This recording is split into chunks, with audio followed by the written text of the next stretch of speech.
আল্লাহু আকবার,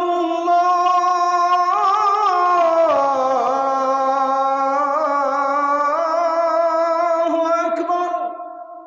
আসলে বাবরি চুল একটা ফ্যাশনেবল ট্রেন্ডিংয়ে এখন পরিণত হয়েছে। সবাই এখন বাবরি চুল রাখে। আপনি দেখবেন যে ইয়ং জেনারেশন যাদের একটু ইসলামের প্রতি আগ্রহ আছে, ভালোবাসা আছে, তারা অনেকেই বাবরি চুল রাখে অথবা রাখার প্রতি তারা বেশ আগ্রহী।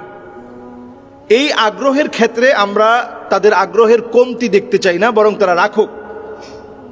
তবে খেয়াল রাখতে হবে, বাবরি চুল যারা রাখছে এই রাখার ক্ষেত্রে ইন্না মানআতহু উম্মুহু আনিল ইশা ফিল জামাআহ শাফকাতুন।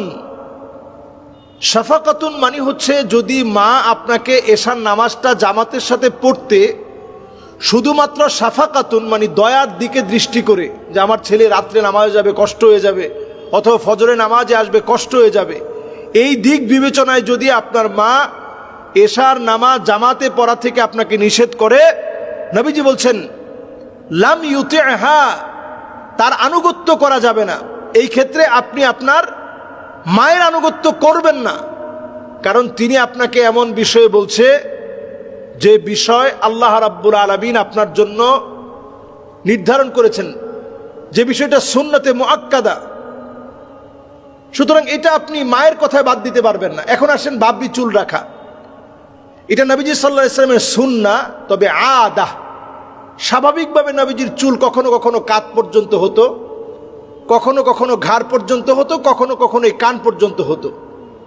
কিন্তু এখনকার ছেলেরা দেখবেন একেবারে ঝুঁটি বেঁধে এদিক দিয়ে একটা ভিন্ন স্টাইল, এবং চুলটা পুরোপুরি বাবরি না, এখান দিয়ে হালকা ছোট, পিছনের দিক দিয়ে অনেক লম্বা, এবং এখানে আবার মাঝখানে তারা বিভিন্ন ব্যান্ড ট্যান দিয়ে খোপা টোপা বাঁধে, অথবা বেনি পাকিয়ে সেই বেনি নিয়ে হাঁটে।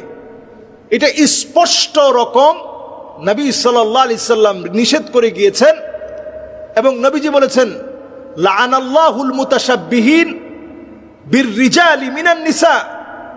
যেই সমস্ত পুরুষরা মহিলাদের মতো স্টাইল ধরে, মহিলাদের মতো চলার চেষ্টা করে, মহিলাদের অনুসরণ করে চলে, আল্লাহর লানত তাদের উপরে। সুতরাং আপনি যদি সুন্নতি মানবেন, তাহলে অন্যান্য সুন্নতের প্রতি আপনার আগ্রহটা কোথায়? আপনার মুখে হয়তো দাড়ি নেই, আপনি বাবরি চুল রেখেছেন, তাহলে সেইখানে আপনার আগ্রহ কোথায়? যেটা নবীজি সাল্লাল্লাহু আলাইহি সাল্লামের একটা আদা, একটা অভ্যাস ছিল, সেই অভ্যাসটা আপনি মেনেছেন। পারিপার্শ্বিক অনেক বিষয় আপনি খেয়াল করতেছেন না। এরকম অনেক বিষয় আছে যে পারিপার্শ্বিক বিষয়টা খেয়াল করা দরকার। পারিপার্শ্বিক বিষয় খেয়াল না করলে আপনি অনেক ধরনের ঝামেলায় পড়তে পারেন। যদি আপনি সুন্নতকে ভালোবেসে রাখতে চান, এক্ষেত্রে আমি বাধা দেব না। নবীজি সাল্লাল্লাহু আলাইহি সাল্লাম হাদিসের মধ্যে জানিয়ে গিয়েছেন লা তাআতা লিমাখলুকিন ফি মাসিয়াতিল খালিক। আল্লাহর অবাধ্যাচরণে কারো আনুগত্য করা যাবে না। তো আল্লাহ রাব্বুল আলামিনের আনুগত্য করণে আপনি তো অবশ্যই ক্ষেত্রে ভয় পাওয়া যাবে না। এক্ষেত্রে আপনি অবশ্যই নবীজি সাল্লাল্লাহু আলাইহি সাল্লামের অনুকরণে আপনি অবশ্যই সুন্নাহ মানবেন। কিন্তু অন্যান্য কোনো সুন্নাহ মানলেন না, শুধু মাথা ভর্তি চুল, এই সুন্নাহটা মানলেন, এক্ষেত্রে আমার আপত্তি। আরেকটি বিষয় হচ্ছে, আমরা যারা চুল কাটবো, আমরা আমাদের স্টাইলের ক্ষেত্রে অনেক রকম স্টাইল, যেগুলোর নাম এখন বলে শেষ করা যাবে না।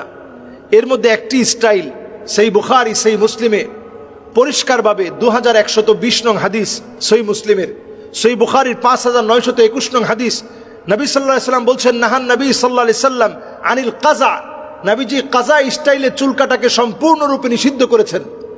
সুতরাং এই স্টাইলে চুল কাটা থেকে টোটালি আমাদের বিরত হতে হবে, এবং বিরত না থাকলে গুনাহগার হওয়া লাগবে।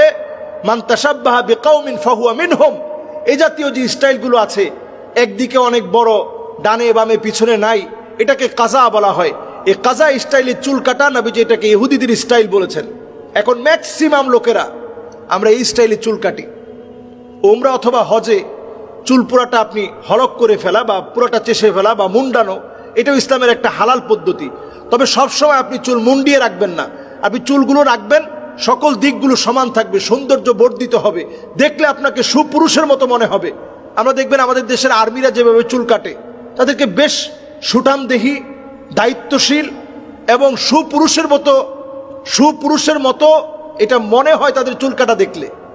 কিন্তু আমরা এখন এমনভাবে চুল কাটি, চুলের মধ্যে বিভিন্ন ফোন নাম্বার, বাড়ির ঠিকানা সব আমরা চুলের ভিতরে দিয়ে দিই। চুলের ভিতরে এখন আগুন ধরিয়ে দেওয়া হয়, এটা একটা স্টাইল।